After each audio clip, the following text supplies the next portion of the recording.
Kaibigan to. Magandang tanghali muli sa ating lahat po. Nagluluto tayo ng sabaw. Kaibang sabaw po, munggo. Pinaikot-ikot pa, no? Ayan po, munggo to. Ito once a month. Luluto ako nito kasi ito lang gusto ng mga bata minsan. Ang munggo na hindi masyado maraming gulay. Alam nyo na, marami sa hug nilalagay para yan, basta may meat, okay yung mga bata. Ayaw naman, puro munggo lang po. Kailangan may ano siya. Ayan.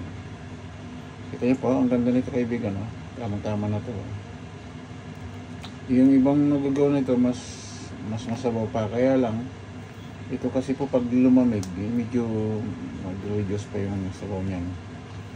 Eh yan, medyo masabaw pa siya ngayon. O wala rin yung sabaw niyan. Bago mapay na naluto po yan, ano yan. Palagyan natin ng konting toppings po yung ito.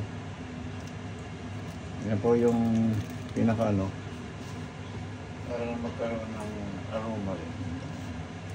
Daon na sibuyas.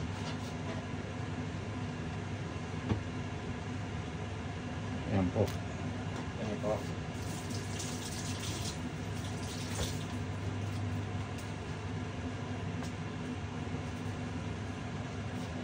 Wala to, kaibigan. Sa yung rice natin po, kain na po tayo. O, ganda po, di ba? Ayan, natin nyo, kakaiba niya siya. Kung pa ba sa ano, ayan po, ayan o. Ayan. Ayan po. Kain na po tayo. Ang dami po nito. Parang ginawa ko kasi nito, kaibigan, mga ano eh. 2 baso. Ang ganon. 2 baso na kaya 2 cup pala. Tapos yun, lutuin nyo lang po. Kung mas maganda ang gawin nyo, kunting ano lang,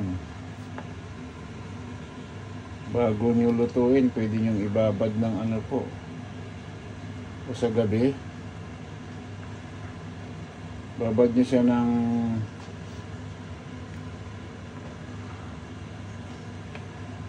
mainit na tubig po. Malamig, walang problema.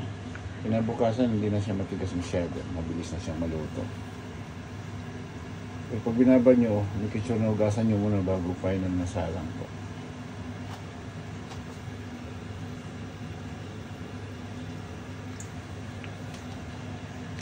Sarap na siya, kaibigan. Ano po?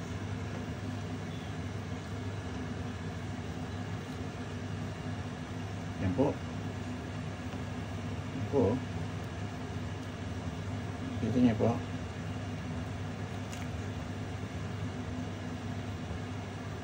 Maraming laman po yan, oh. Maraming laman po yan, oh.